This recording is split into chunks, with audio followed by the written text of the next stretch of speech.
할렐루야. 감사합니다. 올해의 표어가 여러분 뭐죠?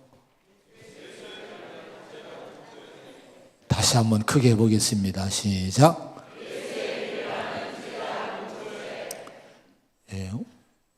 올해는 제자의 비전을 우리 교회 가운데 주셨어요. 그래서 제자에 대한, 또 제자됨에 대한 신앙에 대해서 많이 생각을 하는 한 해로 보내려고 합니다. 예수님이 이 땅에 계시는 동안에 12제자를 따로 세우셨고 집중적으로 그들을 훈련을 하셨습니다. 오늘 읽은 말씀에는 12명의 제자가 이름이 기록이 되어 있습니다. 매달 12명의 제자를 한 분씩 추적을 하면서 이분들의 믿음이 뭐였는지, 이분들이 어떻게 쓰임 받았는지, 우리가 어떤 부분을 따라가야 될지, 이런 부분을 올해 이 말씀을 나누려고 합니다. 예수님 역사에 보면은 많은 사람이 등장을 해요. 기독교 역사에, 성경은 물론이거니와 성경 이후에 우리 기독교 역사에 보면은 헤아릴 수 없을 만큼 많은 인물들이 등장을 합니다. 사회적인 명망도 있고, 또 능력도 있고, 권세도 있고, 그 시대에 누구에게도 뒤지지 않는 실력과 자격을 갖춘 인물들이 많이 쓰임받고 등장하고, 또 주의 일에 헌신한 사람들이 많이 나옵니다. 그런데 예수님이 처음 교회의 기초로 삼고자 선택한 처음 제자들, 12명의 제자들을 보면은 놀랍게도 아주 평범한 사람들이었어요. 여러분, 예수님 시대에도 예루살렘에 가면은 기라성 같은 인물들이 많았습니다. 권력자도 많았고 학자도 많았고 정말 사회적인 명망 있는 인물들이 많았어요. 근데 예수님은 그들을 제쳐놓고 예수님이 선택한 사람들의 그 면면을 보면은 전부 보통 사람들이었어요. 그래서 제가 이 12제자 설교를 위해서 자료들을 모은다고 많이 한껏 모았는데 자료가 많지는 않더라고요. 근데 이 자료를 보면서, 이 책들을 보면은 처음 선택한 12명의 제자들에 대한 호칭에 대해서, 호칭이 뭐라고 되어 있는 거 아니? 보통 사람들, 불완전한 사람들, 또 무명의 사람들, 평범한 사람들, 다 이렇게 이들을 평가를 했습니다. 과연 그 말대로 여기 오늘 본문에 기록된, 세상에 소개된 기독교의 기초가 되었던 예수님의 그 12제자들을 보면은 정말 소박한 사람들이었어요. 평범한 사람들이었어요. 13절에 보면 그런 말씀이 나옵니다. 산에 오르사 자기가 원하는 자들을 부르시니 나온지라. 자기가 원하는 사람들, 마음에 두셨던 사람들이라고 하는 거예요. 많은 무리들이 왔는데, 많은 사람들이 따라다녔는데 그 중에서 주님이 마음에 두셨던 사람 12명을 뽑아내신 거예요. 근데 그렇다고 해서 즉흥적으로 그저 감정이 끌리는 대로 내가 저 사람 좋으니까 그렇게 뽑은 건 아닙니다. 누가복음 6장 12절 13절에 보면은 예수님이 밤이 새도록 기도했다는 내용이 나와요. 하나님께 기도하시고 그리고 제자들을 부르셨다. 그 사람들이 12명의 제자였다고 말씀을 합니다. 여러분, 심야기도, 철야기도 한 것은요, 중대한 일이 있으니까 심야기도를 하신 거예요. 중요하니까 그 밤새도록 기도하신 거예요. 제자를 뽑는 일에 우리 주님은 밤새워 기도를 하셨어요. 근데 기도가 여러분 독백입니까? 기도는 독백이 아니에요. 하나님과의 대화, 하나님과의 상의하는 것이 기도입니다. 그러니까 여러분, 예수님은 밤새워 기도하시면서 누구와 상의하신 거예요? 하나님과 상의하신 거예요. 누구를 뽑기 위해서? 제자를 뽑는데 12명의 제자를 뽑는데 누구와 상의하신 겁니까? 하나님과 상의하고 하나님의 뜻을 물은 거예요. 자, 그렇게 상의하시고 기도해서 뽑은 사람이 12명의 제자들인데, 그런데 보세요. 하나님과 상의했고 하나님의 음성을 들었고 예수님이 마음에 들었고, 그래서 뽑힌 12명의 제자들을 보면은 전부 어떤 세상적인 어떤 큰 인물들이 아니었다고 하는 거예요. 무명인들, 보통 사람들, 신분이 낮은 갈릴리 변방의 갈릴리의 그 호수 주변에 살고 있던 대부분의 어부들, 그런 뭔가 시골 사람들, 불안전한 사람들을 선택했었다고 하는 거예요. 그럼 왜 하나님과 우리 예수님은 이 세상을 죄와 사망에서 구원하시는 인류 역사에 가장 위대한 일, 가장 큰 일을 이루기 위해서 기초가 되는 사람들을 뽑는데 왜 이런 사람들을 선택했었을까? 스가랴 4장 6절에 보면은 이는 힘으로 되지 아니하며 능력으로 되지 아니하고 오직 나의 영으로 되느니라는 말씀이 나옵니다. 스룹바벨에게 하신 말씀이에요. 스룹바벨은 여러분 총독이고 능력 있는 실력자입니다. 근데 스룹바벨도 안 된다는 거예요. 네 힘으로 안 된다는 거예요. 하나님의 나라를 이루는 일은 인간의 힘으로 능으로 되는 것이 아니라 하나님의 영으로 된다는 거예요. 성령의 도우심과 하나님의 도우심, 겸손하게 그 능력을 입고 그의 도구가 된 사람을 통해서 하나님의 나라는 이루어진다고 이렇게 성경은 말씀을 합니다. 고린도전서 1장에 보면은 그렇게 말씀했어요. 바울이 고린도 교회를 향해서 얘기를 하는데 너희를 부르심을 봐라. 육체를 따라서 지혜로운 자가 많이 있니? 능한 자가 많이 있니? 문벌 좋은 자가 많이 있니? 이렇게 얘기를 해요. 육체를 따르라고 하는 것은 뭔고 하니 육신의 기준으로 봐서, 세상의 기준으로 보아서 한번 보라는 거예요. 초대교회 제자들이나 초대교회 중요한 인물들 보면은 세상적인 기준으로 볼 때는 그렇게 어떤 문벌이 좋고 가문이 좋고 권력이 있고 지혜로운 사람이 많지 않았다는 거예요. 여러분, 왜 그랬습니까? 그 이유는 하나님은 미련한 것들을 택해서, 지혜 없는 것들을 택해서, 천하고 멸시받는 것들을, 없는 것들을 택해서 있는 것들, 지혜 있는 것들을 이제 부끄럽게 하려 하신다. 이렇게 성경은, 바울은 얘기를 했어요. 그러면서 어느 육체도 하나님 앞에 자랑하지 못하게 하심이라고 말씀을 했습니다. 예레미야 18장에 보면 토기장의 얘기가 나와요. 하나님은 토기장이시란 거예요. 다 무너진 이스라엘 민족을 향해서 하나님은 토기장이신데 그 토기장이의 진흙이 토기장이의 손에 있음 가진 너희가 내 손에 있다는 이 말씀을 하십니다. 이건 희망의 말씀이에요. 다 깨지고 무너졌지만은 토기장이신 하나님의 손에 있기 때문에 하나님은 자기 의견에 좋은 대로 얼마든지 새롭게 만들 수 있고 빚을 수 있다고 희망을 준 거예요. 여기 12명의 제자들은 이제 세상의 기준으로 볼 때는 참 부족한 사람들이었어요. 지혜도 능력도 문벌도 미달이 되고 어쩌면 미련하고 천하고 그리고 무능하고 멸시받는 사람 같은 그런 갈릴리의 시골 사람들이었어요. 근데 토기장이 되신 예수님이, 하나님이 그들을 손에 쥐시고 이들을 새롭게 빚으신 줄로 믿으시기 바랍니다. 그리고 그들에게 복음을 맡기셨을 때 그들이 세상을 진동시키는 위대한 인물들이 된 거예요. 여러분, 하나님이 그렇게 자신의 위대한 역사를 이루신 이유가 여러분 뭘까요? 그것은 고린도전서에 말씀한 대로 이는 아무 육체도 하나님 앞에서 자랑하지 못하게 하려 하심이라. 자랑하는 자는 주 안에서 자랑하라. 함과 같게 하려 함이라. 이렇게 설명을 해 주십니다.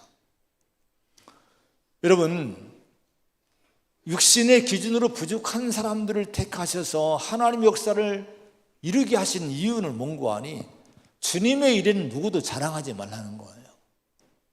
주님의 일, 하나님의 일, 복음의 일을 우리가 위해서 쓰임 받는 것은 우리 자신의 힘으로 하는 것이 아니라 토기장이신 하나님이 우리를 빚으셔서 주의 능력의 손으로 빚으셔서 우리를 그렇게 만드셨기 때문에 이렇게 할 수 있다고 하는 거예요. 누구도 자랑할 사람이 없다고 하는 거예요. 여러분, 우리 자신을 자랑하지 마시기를 바랍니다. 그리고 세상의 모든 하나님 역사에 적용을 해야 돼요. 어떤 큰 위대한 일이 일어났어도 그것이 어떤 인간의 일이 아니다. 저건 하나님이 하신 일이다. 이렇게 하나님을 높일 수 있는 우리 성도가 되시기를 축원을 드립니다. 이 12제자들을 보면은 불완전한 사람들, 평범한 사람들이었지만은 그러나 한 가지 어떤 사람들이었습니까? 예수님 배운 사람들이에요. 예수님께 훈련받은 사람들이에요. 그리고 예수님을 따른 사람들입니다. 자, 예수를 배우고 훈련받고 예수님을 따랐을 때에 그들에게 뭐가 자란? 지혜가 자라는 거예요. 여러분, 지혜가 없던 사람들이었지만 지혜가 자라고 영성이 자라는 가운데 그들이 하나님의 놀라운 복음을 증거하는 인물들이 된 줄로 믿습니다. 우리는 부족하지만 여러분 걱정하지 마세요. 주님이 빚으시면 우리가 주님을 배우고 훈련받고 또 주님을 따르면요, 나도 모르게 지혜가 생겨요. 영성이 여러분 채워집니다. 그릇이 만들어지게 되는 거예요. 그래서 주님께 쓰임받는 놀라운 은혜가 있을 줄로 믿으시기를 바랍니다. 믿음이 없다고 때로는 우리가 우리 자신을 한탄하잖아요. 근데 예수님이 선택한 이 사람들 보면요, 믿음 면에서도 보면은 책망을 많이 받았어요. 일일이 다 읽어드릴 수 없지만 많은 말씀을 찾아놨는데 이들이요 얼마나 우둔하고 이기심 많고 믿음이 부족했는지 미련하고 깨닫지 못하느냐, 마음에 더디 믿는 자들아, 또 믿음이 작은 자들아, 또 믿음 없는 것과 마음이 완악한 것을 꾸짖으시고 이런 말씀들이 성경에 나옵니다. 이런 믿음이 없음에도 불구하고 우리 주님은요 그들을 끈질기게 인내로 훈련하신 거예요. 그들을 빚으신 거예요. 오늘 이 자리에서 저와 여러분들이 믿음이 없다고 또 낙심할 것이 없습니다. 주님을 우리가 배우고 그럼에도 불구하고 훈련받고 우리가 예수님을 따르게 되면 어느 날 믿음이 채워질 줄로 믿습니다. 요한복음 20장 21절에 보면은 아버지께서 나를 보내신 것 같이 나도 너희를 보내노라고 주님 말씀했어요. 그리고 제자들을 보내신 거예요. 근데 나도 너희를 보내노라는 이 말씀이 그 당시 12제자를 향한 사명의 말씀뿐 아니라 오늘 이 자리에 앉아있는 저와 여러분을 향한 말씀임을 믿으시기 바랍니다. 자, 오늘 우리들에게도 사명을 주시는 거예요. 나도 너희를 보내노라. 오늘 이 시대는 누구를 보내는 거예요? 저와 여러분을 보내신다 하는 거예요. 근데 보냄을 받는 우리들인데 제자라고 올해 들어서 자꾸 목사님 제가 강단에서 여러분 제자라고 우리는 제자라고 하니까 우리 자신을 보면 제자의 어떤 자격이 없잖아요. 너무 부족하잖아요. 마음에 자꾸 장벽이 생겨요. 내가 무슨 제자야. 근데 두려워하지 마시기 바랍니다. 자, 우리 자신들이 보통 사람들이고 불완전한 사람들이고 평범한 사람들이고 무명인 같은 사람들이지만은 그러나 여러분 중요한 것은 오늘 우리가 여기에 앉아 있는 것이 중요해요. 이 자리에 앉아서 주님의 말씀 배우고 훈련받고 주님을 따르는 이 길을 가는 것이 중요한 줄로 믿습니다. 그러면 주님 우리 믿음을 채워주시고 우리를 빚어주시고 우리를 새롭게 세우실 줄로 믿습니다. 그래서 오늘 우리가 주님의 제자로서 충분히 쓰임받을 수 있는 거예요. 이 시대의 베드로가 될 수 있고 이 시대의 반석이 될 수 있음을 믿으시기 바랍니다. 이 믿음으로 소망 갖고 영적 비전을 가지고 올 한 해 순종하면서 예수를 잘 따라가는 저와 여러분 되기를 축원을 드립니다. 여러분, 베드로는 누구입니까? 베드로. 교회를 다니면서 베드로를 모르는 분은 없을 거예요. 예수님의 수제자입니다. 근데 원래 이분은 직업이 뭐였어요? 어부였어요. 갈릴리의 어부였습니다. 그들은 어부라 성경은 얘기해요. 원래 이름이 베드로의 원래 이름이 뭡니까? 시몬. 시몬. 따라 시몬. 시몬이란 이름이 원래 본래 이름이에요. 그리고 이분은 예수님 만났을 때 결혼을 한 상태입니다. 베드로의 장모를 열병을 예수님이 고쳐주었다는 그 성경의 말씀 보면은 결혼한 상태, 가정을 가진 상태임을 보게 됩니다. 근데 이 베드로가 시몬이 어떻게 예수님 만나는 거 하니 요한복음 1장에 보면은 형제 베드로가 나와요. 거의 형제 베드로인데 이거 가지고 누가 형인지 누가 동생인지 갑론을박하는 걸 보게 되는데 어느 부분 보니까 안드레가 이제 형제 안드레, 이 안드레가 베드로 형이라고 해석을 하더라고요. 자, 이 안드레 형제가 이제 자기 형제 시몬을 찾아서 내가 메시아를 만났다고 소개를 합니다. 예수님께 데려오게 되는 거예요. 그런데 요한복음 1장 42절에 보면 데리고 예수께로 오니라는 말씀이 있는데 그 해석을 보면요, 데리고라는 이 단어가 권위적인 단어라는 거예요. 그러니까 안드레가 시몬을 형제를 데리고 예수께로 왔을 때 그냥 가자고 권유한 것이 아니라 여러분 어른이 아랫사람을 데리고 가지 야 가자 끌고 갔듯이 그렇게 데리고 갔다는 거예요. 이걸 볼 때 안드레가 형이라고 해석을 하는 거예요. 어쨌든 안드레의 소개로 예수님을 시몬을 만나게 됩니다. 근데 예수님이 시몬을 보자마자 뭐라고 하는 거 아니 이렇게 얘기를 해요. 요한의 아들 시몬이니 너는 장차 개바라 하리라. 이렇게 요한복음 1장 42절에 말씀해요. 자, 여러분 보자마자 이 시몬에게 장차 개바라 하리라 하시니라 이렇게 말씀하셨는데요. 개바라고 하는 것은 베드로와 같은 말이에요. 개바와 베드로는 반석이라는 의미입니다. 아람어와 헬라어로 이제 발음할 때 그렇게 되는 거예요. 근데 예수님이 베드로를 향해서 시몬을 향해서 장차 너는 개바라 하리라고 했을 때에 성경에 나오는 이 베드로의 성격상 가만히 있을 사람이 아니란 거예요. 내가 어떻게 베드로입니까? 내가 어떻게 개바입니까? 자꾸 이런 걸 질문하고 뭔가 물을 수 있는 성격의 사람인데 요한복음에 보면 가만히 있습니다. 베드로가 어떤 주님에게 무슨 얘기했다는 대목이 나오질 않아요. 여기에 대해서 제리 빈스라고 하는 분이 해석하기를 시몬 베드로는 마음에 너무 놀라워 말을 잃었음에 분명하다. 말을 잃었다는 거예요. 그만큼 충격적인 말을 해줬다는 거예요. 웬고하니 베드로는 자기 자신을 아는 사람입니다. 성격이 충동적이고 감정적이고 변화가 많고 흔들림이 많고 그런 성품이기 때문에 자신은 반석이 될 만한 자질이 없는 걸 본인이 알았던 거예요. 근데 자기에게 너는 개바야, 너는 베드로야, 넌 반석이야, 넌 반석이 될 수 있어라고 하니까 이게 말을 잃었다 하는 거예요. 여러분 어쩌면 우리 자신이 그런 생각을 갖고 있을지도 모릅니다. 여러분 우리 자신을 볼 때 내가 반석이 될 수 있어. 아마 여기에 의문을 많이 갖게 될 거예요. 나는 감히 반석이 될 수 없어. 겸손한 사람들 그런 마음을 갖게 됩니다. 근데 여러분 주님이 시몬에게 너는 개바가 되리라고 반석이 되리라고 베드로가 되리라고 말씀했다면 분명히 주님에게는 계획이 있었던 거예요. 저 시몬을 베드로로 만들고 개바로 만들고 반석으로 만들 수 있는 하나님의 주님의 뜻이 계셨던 거예요. 오늘 주님은요 저와 여러분 모두에게도 너는 개바라 하리라, 너는 베드로를 하리라고 말씀해 주십니다. 여러분 반석이라고 여러분을 부르시고 싶다고 하는 거예요. 반석으로 만들고 싶다고 하는 거예요. 근데 우리의 생각으로는 여러분 베드로처럼 말을 읽고 내가 무슨 반석이야?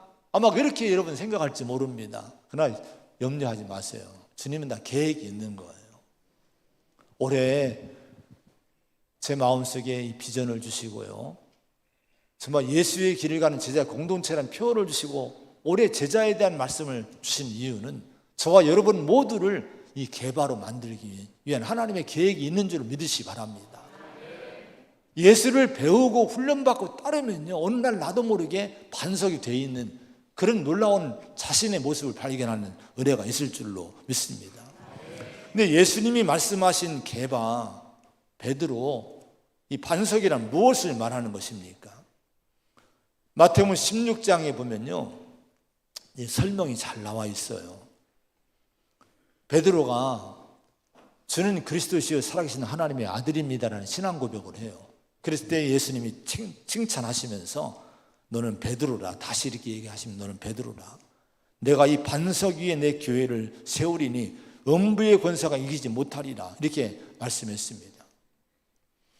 자, 그러면 이 베드로에게, 시몬에게 베드로라는 이름을 주시고 게바라는 이름을 주시고 반석이라고 했는데, 여기서 반석이란 것이 여러분 뭐를 의미하는 걸까요?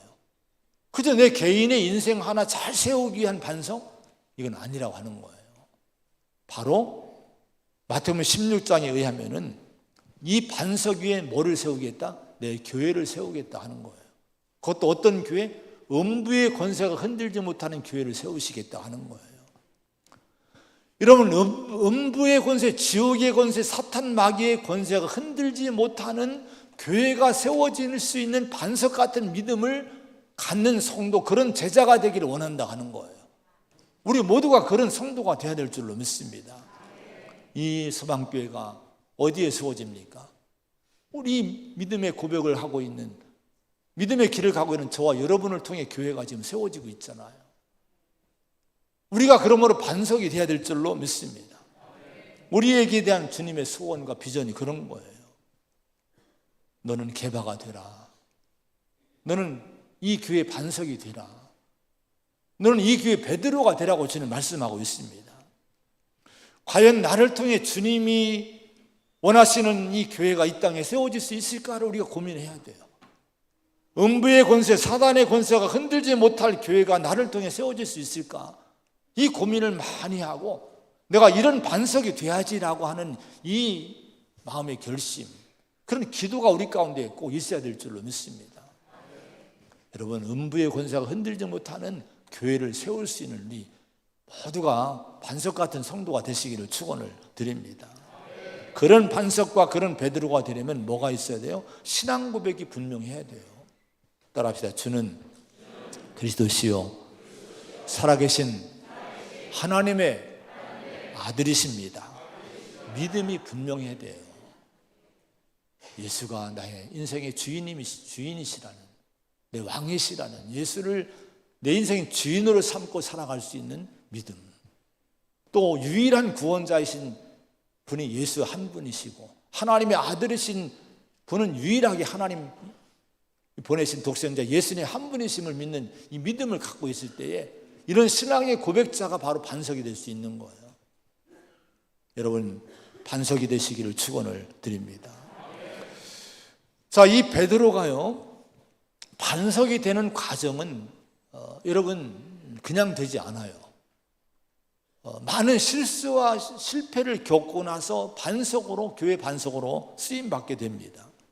베드로에 대한 말씀이 성경에 너무도 많아요. 아마 다른 누구보다도 가장 많은 부분을 차지하는 분이 베드로인데요. 몇 가지의 이 실패와 실수의 과정을 통해서 이 변화된 과정, 어떻게 이 베드로가 변화가 됐을까, 어떤 면에서 도전을 받았을까, 이런 부분을 몇 가지만 한번 발췌를 해서 말씀을 나누려고 해요. 마태복음 14장에 보면요, 그런 사건이 하나 나옵니다. 밤 사경에 예수님이 갈릴리 호수를, 파도치는 호수를 걸어오시는 장면이 나와요. 사경은 새벽을 얘기합니다. 새벽에.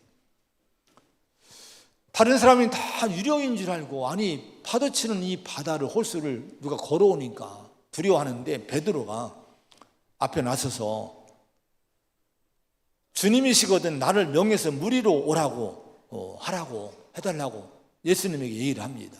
그 예수님이 오라고 허락을 해요. 그래서 베드로가요, 호수로 뛰어내립니다. 그리고 바다를 걸어가는 거예요. 그런데 몇 걸음 가지 못해서 베드로가 믿음을 잃어버립니다. 파도를 보고 무서워하는 순간 믿음이 떨어지고요, 파도 속으로, 물 속으로 빠져들어가는 거예요. 그때 그 말씀에 보면 소리를 질렀대요. 소리를 지르면서 주여 나를 구원하소서라고 크게 외치는 거예요. 그때 예수님이 손을 내밀어서 베드로 손을 잡아주시고, 그리고 믿음이 작은 자여 왜 의심하였느냐, 베드로를 책망하신 다음에 건져내 주시는 장면이 나옵니다. 베드로의 생애에서 이 실패와 주님의 손 내밀어 구원해 주신 체험이 그의 인생을 겸손하게 변화시키는 한 사건이 되었을 거예요.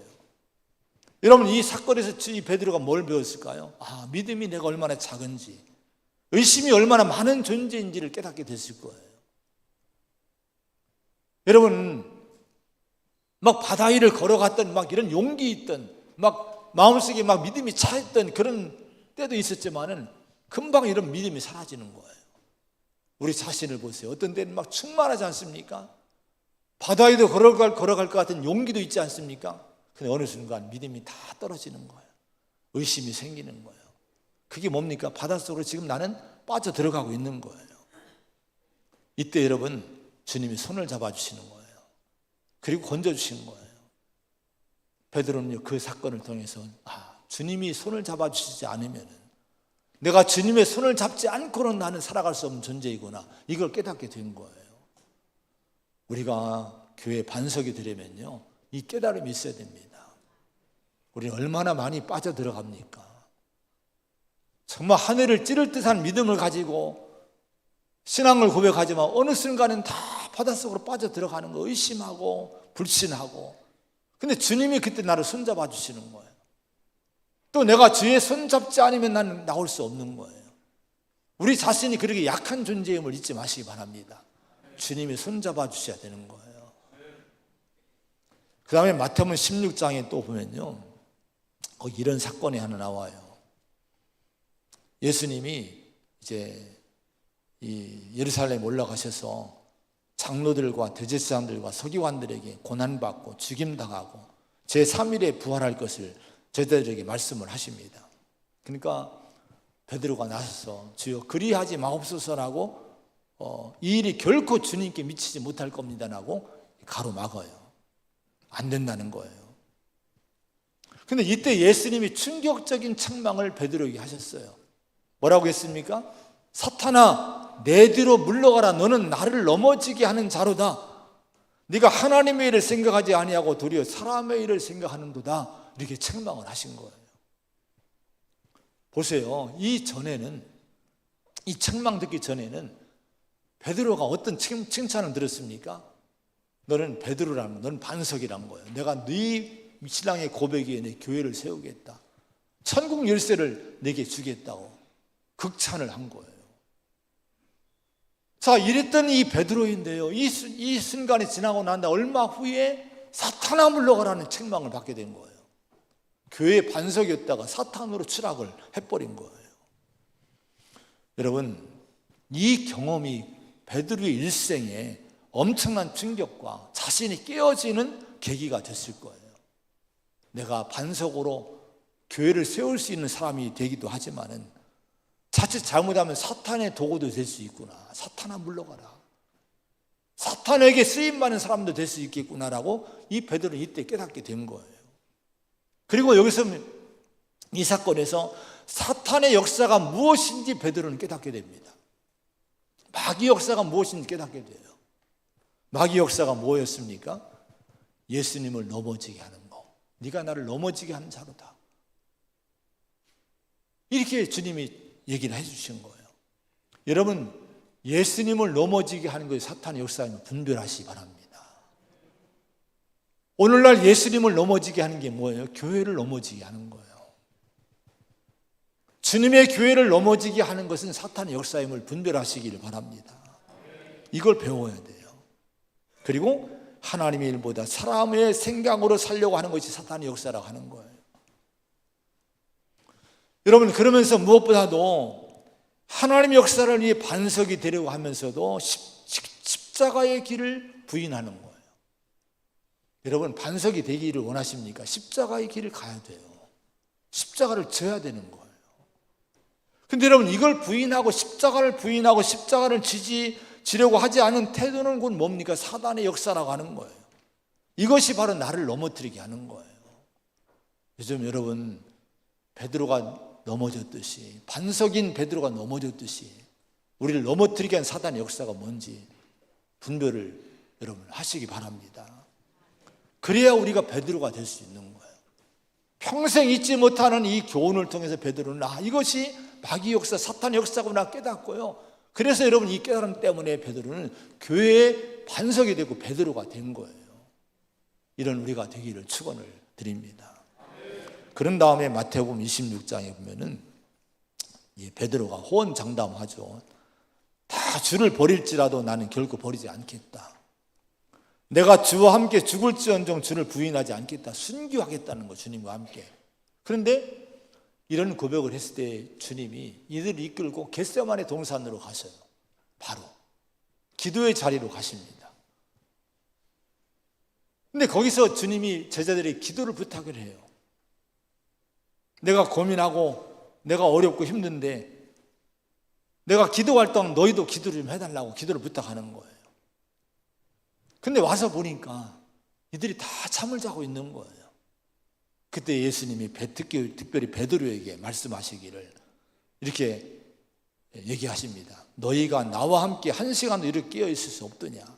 그 말씀에 보면요, 베드로에게 말씀하시되라고 성경에 기록해 놨어요. 베드로에게 특별히 나와 함께 1시간도 깨어 있을 수 없더냐라고 책망을 하신 거예요. 여러분, 주님과 함께 순교하겠다고 막 결심한 사람이지 않습니까? 큰 소리 친 사람이지 않습니까? 근데 순교하겠다는 사람이 1시간도 깨어서 기도하지 못했다 하는 거예요. 육신에 져서 잠만 잤다 하는 거예요. 주님의 일은요, 결심만 가지고 안 됩니다. 각오만 가지고 안 돼요. 고백만 가지고도 안 돼요. 나 잘할게요, 열심히 할게요, 이것만 가지고 안 됩니다. 육신을 이겨야 내가 진정한 여러분 주님의 일에 헌신자가 되고 반석이 될 수 있는 거예요. 기도의 승리자가 돼야만이 그 사람이 진짜 마음에 결심한 대로 믿음을 가진 대로 그 믿음을 실행할 수 있고 진짜 반석이 될 수 있음을 잊지 마시기 바랍니다.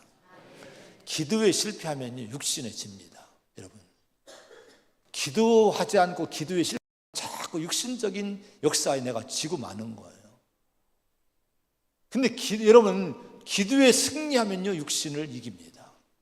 기도에 승리한 자가 되기를 바랍니다. 자, 여러분, 기도의 실패자가 됐는데 예수님의 체포를 당해서 이제 가야바 법정에 가십니다. 거기서 베드로에게 3가지 시험이 있잖아요. 너도 같은 예수의 편이 아니냐. 계속 사람들이 자꾸 물어보는 거예요. 그때 베드로는 3번이나 예수를 모른다고 부인합니다. 예수님이 말씀하신 대로 네가 오늘 밤 다 굴기 전에 네가 3번 나를 부인하리라는 말씀대로 베드로는 자신의 나약함을 그대로 드러내요. 그대로 예수님 배반하고 부인하고 모른다고 시침이 떼고 이렇게 실패자가 됩니다. 여러분, 이 베드로가 통곡을 해요. 그리고 이 베드로는 갈릴리 자기 고향으로 떠납니다. 그리고 다시 업으로 돌아간 거예요. 얼마나 그 마음속에 자기 영적 실패로 인해서 마음에 좌절이 있고 마음에 얼마나 낙심이 됐겠습니까? 그냥 허한 마음으로 내가 이런 실패자구나, 그런 마음으로 그냥 고개나 잡고 있던 베드로였는데 그때 예수님이 찾아오시는 거예요. 실패한 베드로, 낙심하고 고향으로 가 있는 베드로를 주님이 찾아오십니다. 부활하신 주님이 찾아오셔서 베드로에게 3번을 물어요. 다른 거 질문하지 않아요. 네가 왜 나 배반했지, 이 나쁜 놈? 이렇게 책망하지 않고 조목조목 죄를 따지지 않고 그저 뭐라고 묻는 거 아니에요. 네가 나를 사랑하느냐? 이 사람들보다 나를 더 사랑하니? 사람들보다 나를 더 사랑하니라고 질문을 3번 하십니다. 그때 베드로가 그러하여다 내가 주님을 사랑한 줄 주님 아시지 않습니까? 라고 겸손하게 대답을 해요. 베드로의 속에 내가 주님을 사랑합니다라는 이 사랑이란 단어는요 필레오라는 거예요. 주님은 2번을 아가페로 부르시고 아가페로 감히 베드로는 아가페를 사랑할 수 있는 자기가 못됨을 이미 체험했잖아요, 자기가. 그래서 주여 필레오, 우정적인 그런 사랑으로 겸손하게 대답을 합니다. 근데 그래도 주님은 베드로를 받아주시고 그에게 사명을 주신 거예요. 여러분, 여기서 많은 여러 가지 다른 내용도 있지만은 베드로를 변화시키는 일생을 잡은 사건 중에 하나가 이건데요. 실패자였던 배반자였던 자기를 찾아오셔서 사랑을 물으신 주님의 그 질문. 여러분, 이 질문에 뭐가 담겨 있을까요? 누군가가 여러분 당신 사랑해요? 질문한다면, 연인이 당신 나 사랑해라고 질문한다면 뭐가 깔려 있는 거예요? 나는 너를 사랑하는데 너도 나를 사랑하니? 이런 질문을 하고 있는 거예요. 주님이 베드로에게 네가 나를 사랑하느냐고 하는 질문은 뭐가 깔려 있는 거예요? 네가 배반했지만 나는 여전히 너를 사랑하고 있다. 예수님의 사랑의 마음이 깔리고 있는 거예요. 베드로는 이걸 알았던 거예요. 이 사랑에 베드로는 잡힌 바 됩니다. 다시 제자의 길을 가게 되는 거예요. 오늘 우리 자신들을 보면 얼마나 실패가 많았습니까? 영적 실패, 우리 여러분 신앙의 실패, 주님 모실 때 얼마나 우리가 정말 여러분 실수한 적이 많이 있었습니까? 근데 오늘 주님은 저와 여러분 찾아오신 거예요. 그리고 다른 거 묻지 않으십니다. 네가 나를 사랑하니? 오늘 이 질문 속에 담긴 하나님의 사랑, 주님의 사랑을 여러분 받으시기 바랍니다. 주님은 여전히 여러분을 사랑하신다는 거예요. 어떤 실수를 했든 어떻게 실패했든 간에 어떻게 배반했든 간에 어떤 일을 했든 간에 괜찮아. 나 너 믿고 있어. 너 사랑해. 주님이 이렇게 말씀하시고 있는 거예요. 이 사랑을 여러분 받으시기 바랍니다. 십자가를 바라보세요. 영원히 끝까지 사랑하신 주님의 사랑인 거예요. 그 사랑의 손을 잡으시기 바랍니다. 그리고 제자의 길 가시기 바랍니다. 주님은 우리를 빚어주실 줄로 믿습니다. 베드로가 변화가 됩니다. 이후로 계속 변화가 돼요. 먼저 기도의 사람으로 변화가 됩니다. 사도행전 1장에 보면요, 마가의 다락방에 올라가는데 베드로의 이름이 거기 있어요. 전혀 기도에 힘썼다는 거예요. 겟세마네 동산에서 1시간 기도하지 못했던 육신이 져서 그런 베드로가 기도의 사람이 된 거예요. 그때 성령 임합니다. 그래서 성령이 능력받고 변화가 되는데 일단은 겸손한 사람으로 변화가 돼요. 예수님의 모습이 뭡니까? 겸손이잖아요. 겸손한 모습으로 예수님 닮은 사람으로 변화가 돼요. 여러분, 그 증거가 뭐가 있는 거 아니? 어느 분은 책을 보니까 그 부분을 가장 부각을 시켰는데요. 사도행전 12장에 보니까 17절에 보니까 그런 얘기가 나와요. 헤롯에게 체포당했다가 극적으로 기적으로 베드로가 풀려나요. 천사의 도움으로. 그때 이제 자기 형제들에게, 자기 제자들에게 가서 이렇게 얘기를 합니다. 야고보와 형제들에게 이 말을 전하라 하고 다른 곳으로 갔다, 이런 대목이 나와요. 그런데 야고보와 형제들에게 이 말을 전하라라고 하는 이 문장이 학자들의 해석에 의하면 하급자가 상급자에게 보고를 올리라는 문장이란 거예요. 언어를 분석하고 그 모든 정황을 분석할 때 하급자가 상급자에게 공손하게 이제 얘기하는 보고 올리는 문장이 이 대목 이 부분이라 하는 거예요. 야고보, 여기 등장한 야고보에게 보고하라고 하고 베드로가 부탁했는데 이 야고보는요, 사도 제자 야고보가 아닙니다. 예수님의 친동생인 야고보를 얘기해요. 이 당시 여러분, 이 야고보가 예수님의 동생이 어느 때부터 예루살렘 교회 지도자가 되어 가고 있습니다. 여러분, 수제자인 베드로를 제치고 예수님 동생이 수제자의 자리, 이 예루살렘 교회의 지도자의 위치를 지금 자리를 차지하고 있는 중에 있는 거예요. 근데 이걸 존중해 주는 가운데 야고보에게 이 말을 전하라, 보고를 드리라, 이렇게 하고 이 베드로가 떠났다는 거예요. 이건 뭡니까? 베드로가 겸손해졌다 하는 거예요. 사도행전 15장에 보면요, 예루살렘 공회가 나옵니다. 공회가. 교회 문제, 교리적인 문제를 정립하는 중요한 모임이 있는데 거기에도 보면요, 그런 얘기가 나와요. 마지막 이 회의를 주재하고 마지막 결정을 내리는 것이 야고보가 그걸 마지막 결론을 내리게 됩니다. 야고보가 다 정리를 해주는 거예요.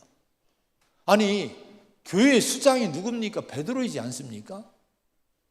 그런데 여러분, 베드로를 제치고 야고보, 예수님의 동생이 수장이 돼서 공회를 주재하고 마지막 결론을 내리는 과정이 사도행전 15장에 나오는 거예요. 여기서 여러분, 베드로의 변화된 모습을 볼 수 있다고 하는 거예요. 여러분, 1인자로 있던 이 베드로가 2인자로 내려갑니다. 그리고 겸손하게 야고보의 권위를 기꺼이 인정해주고 자기 일상을 보고하고 교회의 가장 중요한 문제를 결정하는 예루살렘 공회를 주재하도록 배려하는 겸손한 인격과 예수님 닮은 영성의 사람으로 변화가 됐다고 하는 거예요. 그래서 베드로는 반석이라고 하는 거예요. 여러분, 주님을 닮으시기 바랍니다. 정말 낮아지고 겸손하시기를 축원을 드립니다. 그리고 베드로는 끝까지 고난의 길을 갑니다. 여러 차례 감옥에 갇히고 체포당하지만 변질되지 않아요. 변하지 않습니다. 순교의 자리까지 갑니다. 로마에서 순교를 당하는데 전승에 의하면은 그의 아내가 먼저 순교를 당해요. 아내에게 주님을 기억하시라고 격려하고 위로하고 떠나보냅니다. 그리고 자신의 순교를 하는데 십자가의 못을 박는 집행자에게 이렇게 얘기를 했대요. 나를 거꾸로 십자가에 못 박으시오. 우리 주님도 바로 십자가에 못 박히셨는데 내가 감히 어떻게 십자가에 바로 못 박히겠습니까? 나를 거꾸로 매달아 주시오. 그래서 베드로는요, 십자가에 거꾸로 못 박히게 된 거예요. 여러분, 이걸 볼 때 이 베드로는 얼마나 변화가 됐는지 이걸 볼 수 있고 이것 때문에 반석이 됐음을 우리가 볼 수가 있습니다. 한기채 교수라는 분이 예수가 선택한 12제자 이야기에서 베드로에 대한 이야기를 이렇게 끝을 냈어요. 잘 들어보세요. 이 말씀을 가지고 이제 하고 마치려고 합니다. 갈릴리에 잔돌을 주어 베드로를 만드신 주님께서는 지금도 저 들판의 나딘구는 돌들을 다듬어 천국의 주춧돌로 삼으십니다. 그리고 이렇게 마쳤어요. 주여 이 돌도 다듬어 주옵소서. 갈릴리의 잔돌, 돌멩이를 주어서 천국의 주춧돌로 만드신 주님이라고 하는 거예요.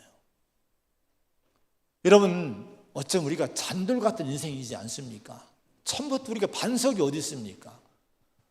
여기 앉아있는 저와 여러분 모두가 여러분 어쩌면 갈릴리에 나딘굴 고 다니던 돌멩이 같은 잔돌 같은 존재인 거예요. 근데 그런 베드로를 주님이 토기장이신 주님이 잡으시고 변화시키고 반석으로 만드신 것처럼 저와 여러분을 지금 주님이 잡으실 줄 믿으시기 바랍니다. 그리고 다듬어 가시고 있는 거예요. 중요한 것은 한기채 교수님이 그렇게 고백하는 것이 제가 마음에 와닿는 거예요. 따라합시다. 주여 이 돌도 다듬어 주옵소서. 할렐루야. 겸손하게 이 마음으로 주님께 나를 맡기고 따라간다면 우리를 충분히 반석으로 베드로처럼 쓰임받는 그런 날이 올 줄로 믿습니다. 할렐루야. 기도하겠습니다. 하나님 아버지,